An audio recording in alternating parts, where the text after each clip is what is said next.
أعمالنا من يهد الله فلا مضل له ومن يضلله فلا هادي له ونشهد أن لا إله إلا الله وحده لا شريك له ونشهد أن سيدنا ومولانا محمدا عبده ورسوله الذي أرسله بالحق بشيرا ونذيرا وداعيا إلى الله بإذنه وسراجا منيرا فقد قال الله تعالى في كلامه المجيد وفي فرقان الحميد أعوذ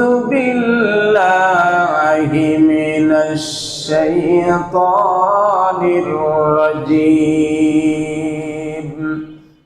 بسم الله الرحمن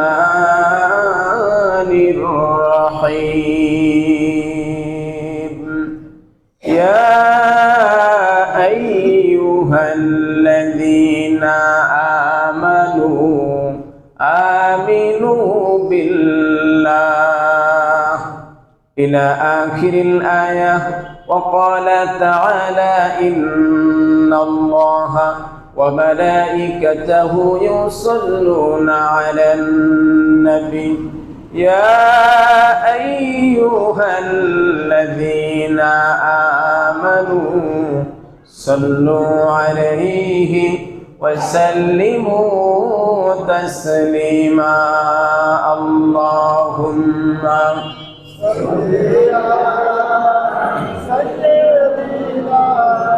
مولانا محمد وعلى آل سيدنا مولانا محمد اللهم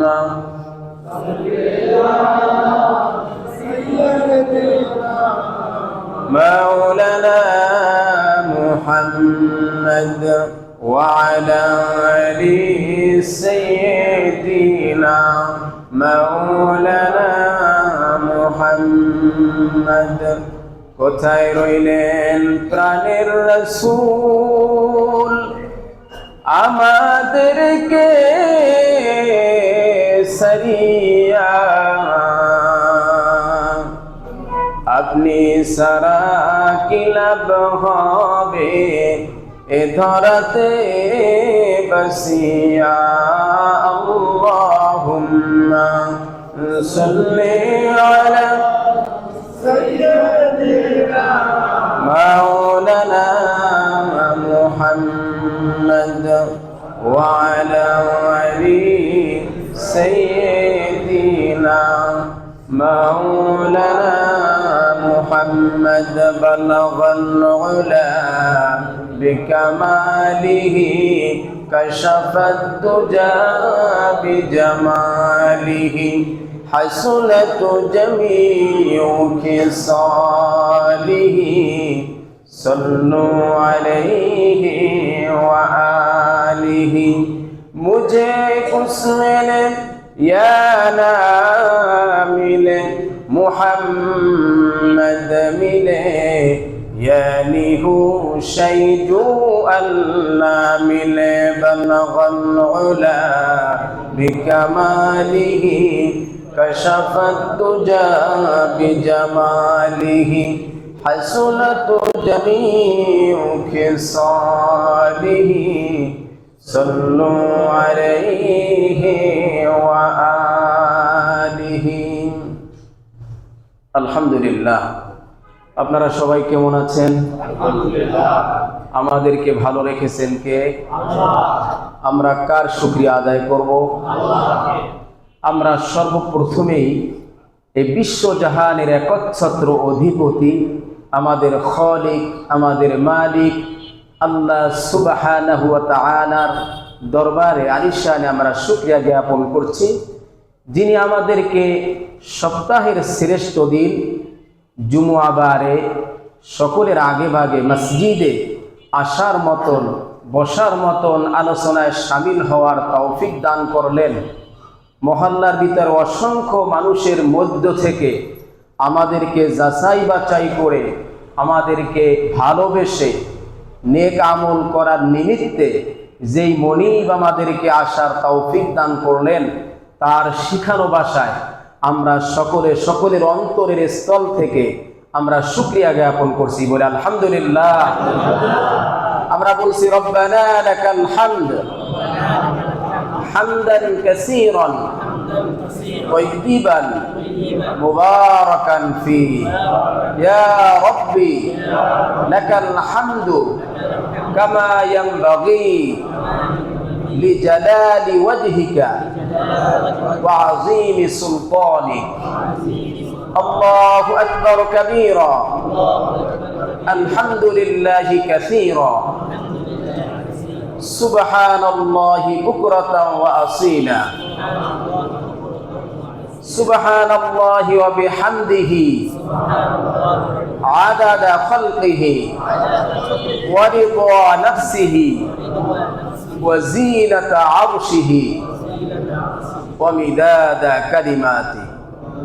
আমরা আল্লাহ তাআলার শুকরগুজার হলাম, দুরূদ ও সালাম পেশ করছি সর্বকালের, সর্বযুগের সর্বশ্রেষ্ঠ মহামানব, আমাদের প্রাণ প্রিয় নবী, নবীদের নবী, সাইয়্যিদুল কাওনাইন, সাইয়্যিদুস সাকালাইন, নবী মুহাম্মদুর রাসূলুল্লাহ সাল্লাল্লাহু আলাইহি ওয়াসাল্লামের প্রতি, যিনি আমাদেরকে তাওহীদের সুমহান দীক্ষা দিয়েছেন, শিরক এবং বিদআতের ব্যাপারে সুস্পষ্ট সতর্ক করেছেন। আল্লাহুম্মা সাল্লি আলাইহি আল্লাহুম্মা বারিক আলাইহি। সম্মানিত মুসল্লিয়ান কিরাম, আমি আমার খুতবার শুরুতে, আলোচনার শুরুতে কোরআন আল কারীমের 4 নম্বর সূরা সূরাতুন নিসায়ে 136 নম্বর আয়াত আপনাদের সামনে আমি তেলাওয়াত করেছি। সম্মানিত মুসল্লিয়ান কিরাম, আল্লাহ পাক রব্বুল আলামিন কোরআন আল কারীমে 114টি সূরা নাজিল করেছেন। আল্লাহ তাআলা ভিন্ন ভিন্ন নাম করে আল্লাহ তাআলা সূরা নাজিল করেছেন। যেমন লোহার নামে আল্লাহ তাআলা সূরা নাজিল করেছেন, মাকড়সার নামে সূরা নাজিল করেছেন, গাভীর নামে সূরা নাজিল করেছেন, হাতির নামে সূরা নাজিল করেছেন। আর আমি যেই সূরাটি আপনাদের সামনে আজকে তেলাওয়াত করেছি, সূরাতুন নিসা, এটি হলো মহিলাদের সূরা। কার সূরা? নিসা মানে কি? মহিলা, নারী, নারীদের সূরা। আল্লাহ তাআলা নারীদের জন্য একটি সূরা নাজিল করেছেন, পুরুষের জন্য আলাদা করে কোনো সূরা নাজিল করেননি। মহিলাদের জন্য আলাদা করে একটি সূরা নাজিল করা হয়েছে, সূরার নাম সূরাতুন নিসা। পুরুষ এবং মহিলাদেরকে মিলিয়ে একটি সূরা নাজিল করেছেন, সেটা হলো সূরাতুন নাস। সূরাতুন নাস মানে মানুষ, পুরুষ এবং নারী, আলাদা করে পুরুষের জন্য কোনো সূরা নাজিল করেননি। তো আল্লাহ তাআলা মহিলাদেরকে এখানে কি ঠকালেন না জিতালেন? জিতিয়েছেন। তো আমি আজকে সূরাতুন নিসায়ের 136 নম্বর আয়াতকে আপনাদের সামনে তেলাওয়াত করেছি। সম্মানিত মুসল্লিয়ান কিরাম, আমাদের দেশে মুসলমানের সংখ্যা অনেক, কিন্তু ঈমানদারের সংখ্যা খুবই কম, ঠিক কিনা? আল্লাহ পাক রব্বুল আলামিন সূরাতুন নিসায়ের 136 নম্বর আয়াতে সারা পৃথিবী ঈমানদারদেরকে লক্ষ্য করে একটি গুরুত্বপূর্ণ কথা বললেন। আল্লাহ পাক বললেন, ইয়া আইয়ুহাল্লাযীনা আমানু আমিনু বিল্লাহ, হে ঈমানদারগণ, আমিনু বিল্লাহ, তোমরা আল্লাহর প্রতি ঈমান আনো। কে বলেছেন কথাটা? কাদেরকে বলেছেন? ঈমানদারদেরকে বলেছেন। আমরা যারা এখানে উপস্থিত হয়েছি, মসজিদে আসছি, আমরা কি ঈমানদার? জি, আমরা। তাহলে বলেন যে আমাদের কি আল্লাহ বলেছেন? কাদেরকে বলেছেন? আমাদের কি বলেছেন, ইমানদারদের কি বলেছেন, যে তোমরা আল্লাহর প্রতি ঈমান আনো।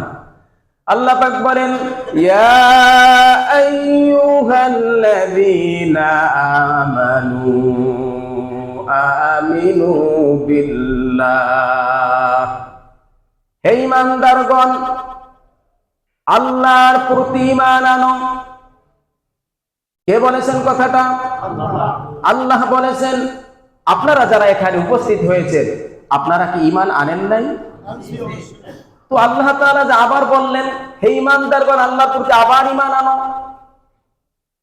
কোন ছাত্র কোন প্রতিষ্ঠানে ভর্তি হওয়ার পরে কোন প্রতিষ্ঠান প্রধান যদি বলেন তুমি আবার ভর্তি হও, ছাত্রটি যদি বোকা হয়, বুদ্ধি শুদ্ধি কম হয়, তাহলে ছাত্রটি বলবে, হায় আল্লাহ আমি তো ভর্তি হলাম, স্যার আবার কি বলে, স্যারের মাথা মনে হয় ঠিক নাই। আর ছাত্রটি যদি জ্ঞানবান হয়, বুদ্ধিমান হয়, সে স্যারের এই কথা শোনার পরে যে তুমি আবার ভর্তি হও, সে বুঝতে পারবে আমার ভর্তি প্রক্রিয়ায় কোথাও না কোথাও কোনো সমস্যা রয়েছে, কোথাও কোনো সমস্যা রয়েছে। সে হয়তোবা তার ভর্তি ফরমের ভিতরে দস্তখত দেওয়া দরকার ছিল, দস্তখত দেওয়া হয়নি, ফটো দেয়া দরকার ছিল, ফটো দেয়া হয়নি, মোবাইল নাম্বার দেয়া দরকার ছিল, মোবাইল নাম্বার দেয়া হয়নি। বুদ্ধিমান ছাত্র সে অফিসে যাবে, এরপর ভর্তি প্রক্রিয়া সংশোধন করে, ভর্তি প্রক্রিয়া সমাধান করে আসবে, ঠিক কিনা? তাহলে আল্লাহ পাক রব্বুল আলামিন আমাদেরকে বললেন, হে ঈমানদারগণ আল্লাহর প্রতি আবার ঈমান আনো।